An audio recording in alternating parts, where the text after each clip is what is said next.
হুসাইন। আর জাইনুল আবেদিন রাদিয়াল্লাহু তাআলা আনহু, তার বয়স ছিল 7 বছর 6 বছর। সে যুদ্ধের ময়দানে যেতে চেয়েছিল। ইমাম হুসাইন বললেন, না বাবা তুমি যেও না, আমি শহীদ হব, এটা আল্লাহর ফয়সালা হয়ে গেছে। তুমি শহীদ হয়ে গেলে নবীর পরিবার ধ্বংস হয়ে যাবে, নবীর আওলাদ কোত্থেকে আসবে? ইমাম হুসাইন রাদিয়াল্লাহু তাআলা আনহু যুদ্ধের পোশাক পরে নবীজির মাওলা আলী রাদিয়াল্লাহু তাআলা আনহুর জুলফিকার তলোয়ার হাতে নিয়ে বীর বাহাদুরের মতো ঘোড়ার উপর সওয়ারি হয়ে যুদ্ধের ময়দানে চলে গেলেন।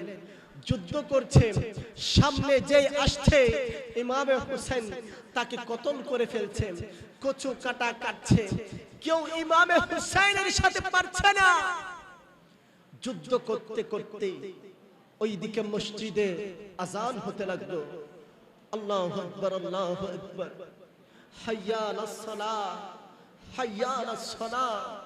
যখন আযানের ধ্বনি শুনলো, ইমাম হুসাইন ওই ইয়াজিদের সৈন্যদেরকে বলল, আমাকে 2 রাকাত নামাজ পড়ার সুযোগ দাও। যুদ্ধের ময়দানে যেখানে জান চলে যাচ্ছে, সেখানে নামাজের কথা চিন্তা করছে। কিসের কথা? আর আমার যুবক ভাইয়েরা, আমার ভাইয়েরা, আমরা এত সুখের মধ্যে থাকার পরেও আমাদের নামাজের কথা স্মরণ হয় না। তারা ইমামে হুসাইনকে সুযোগ দিল। ইমামে হুসাইন নামাজের নিয়ত বেঁধেছেন। শরীরের মধ্যে 121টি তীর নিয়ে, 40টি তলোয়ারের কূপ নিয়ে, 33টি বল্লমের আঘাত নিয়ে নামাজ পড়ার জন্য তৈয়ার হয়ে গেলেন। নামাজ পড়ার জন্য তৈয়ার হয়ে গেলেন। ইমাম হুসাইন সিজদায় গেল। একটা সিজদা যখন দিল, ওই একটা সিজদা থেকে ইমাম হুসাইনকে আর উঠতে দেয় না। ইবনে জিয়াদ শিমারকে হুকুম দিল, যাও হুসাইনের গর্দান শরীর থেকে আলাদা করে ফেলো। হুসাইন যদি সিজদা থেকে উঠতে পারে, খোদার কসম আমাদের কাউকে আর বাঁচিয়ে রাখবে না। তখন শিমার গিয়ে ইমাম হুসাইনের সর মুবারক, গর্দান মুবারক শরীর থেকে আলাদা করে ফেলে সকলে বলুন ইন্না লিল্লাহি ওয়া ইন্না ইলাইহি রাজিউন। একটা মানুষ আর কত আঘাত সহ্য করতে পারে?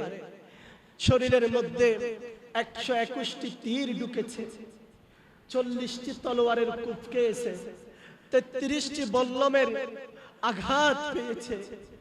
কত নির্মম ভাবে, কত নৃশংস ভাবে আমার হুসাইনকে তারা শহীদ করলো। দেখুন, পৃথিবীর ইতিহাসে এই ধরনের ঘটনা আর নাই।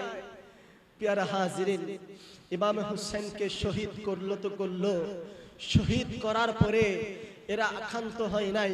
আবার ইমাম হুসাইনের সর মুবারক, মাথা মুবারক বর্ষার আঘাতে নিয়ে তারা পুরো দামেস্ক শহর ঘুরে ঘুরে দেখাচ্ছে। নাউজুবিল্লাহ, আরো জোরে বলবেন না? ইমাম হুসাইনের সর মুবারক যখন ইবনে জিয়াদের কাছে নিয়ে গেল, ইবনে জিয়াদ লাঠি দিয়ে ইমাম হুসাইনের দাঁতের মধ্যে এভাবে বাড়ি দিচ্ছে, সেই দাঁতের মধ্যে আমার নবী চুমু খেয়েছে। আমার নবীর যেই আওলাদগণ যারা ইমাম হুসাইনের বেটি যারা ছিল, জাইনাব, সাকিনা, এদের উরনা, এদের পর্দা নিয়ে ফেলেছে, বেপর্দা করে দিয়েছে। হাতের মধ্যে শিকল পরিয়ে দিয়ে ইমাম হুসাইনের সর মুবারক বর্ষার আঘাতে নিয়ে দামেস্ক শহর ঘুরে ঘুরে দেখাচ্ছে, দামেস্কের মানুষদেরকে দেখাচ্ছে। সেদিন দামেস্কের মানুষ সেদিন দামেস্কের মধ্যে ছড়িয়ে গেছে এরা হচ্ছে বাগী বিদ্রোহী। কারণ তখন তো অনলাইন ছিল না, তখন তাদের শাহাদাতের খবর এভাবে প্রচার প্রসার হয় নাই। এখন না কোথাও একজন মানুষ মারা গেলে সেটা পুরো বিশ্বব্যাপী ছড়িয়ে যায়, তখন ছড়াই নাই। তখন দামেস্কের মধ্যে দামেস্কের মানুষরা সবাই ছাদের উপর উঠে যায় তাদেরকে দেখার জন্য এরা কারা। তখন ছাদ থেকে একজন বৃদ্ধ মহিলা দেখতে এই কয়েদিদেরকে, এদের বন্দীদেরকে দেখে, তাদের ক্লান্ত শ্রান্ত দেখে ওই ওই ওই বৃদ্ধ মহিলার একটু মায়া চলে আসলো। সে দৌড়ে ছাদ থেকে নেমে তাদেরকে কিছু খাবার দিল, কিছু পানি দিল, কিছু শরবত দিল। তখন সাইয়েদনা যায়েনব রাদিয়াল্লাহু তাআলা আনহা ওই বৃদ্ধ মহিলাকে বলছে, মা তুমি কে? আমাদেরকে এত মেহমানদারি কেন করেছো? এই কুফা থেকে দামেস্ক পর্যন্ত এসেছে, একজন মানুষও আমাদের খবর নেই নাই, এক তৃষ্ণা পানি দেয় নাই, একটু খাবার দেয় নাই। তুমি কে মা, আমাদেরকে এত যত্ন নিচ্ছ?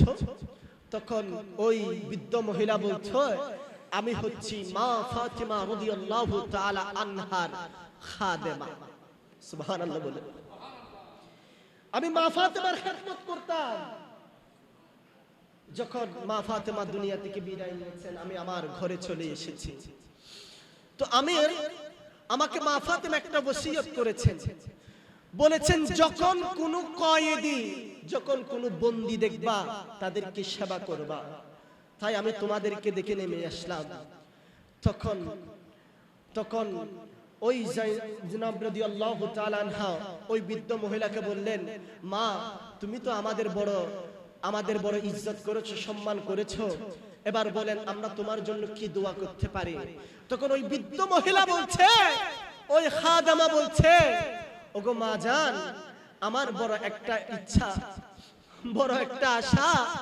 আমি মা ফাতেমার ঘরে খেদমত করার সময় আমি দেখতে পেয়েছিলাম, ছোটবেলায় হাসান হুসাইন রাদিয়াল্লাহু তাআলা আনহুকে দেখেছি। আমার একটা বড় ইচ্ছা, আমি যেন মৃত্যুর আগে একবার হুসাইনকে দেখব, যায়েনবকে দেখব, সখিনাকে দেখব। তখন যায়েনব চোখের পানি ছেড়ে দিয়ে বলছেন, ও মা, এই যে বর্ষার আগার মধ্যে যে মাথা মুবারক দেখতে পাচ্ছ, এটা হচ্ছে হুসাইনের মাথা, আর এই হচ্ছে সখিনা, এই হচ্ছে আমি যায়েনব। ছোট বলেন না নাউজুবিল্লাহ। কত কষ্ট তারা আমার নবীর আহলে বাইতদেরকে দিয়েছিল। প্যারা হাজিরিন, সময় কম।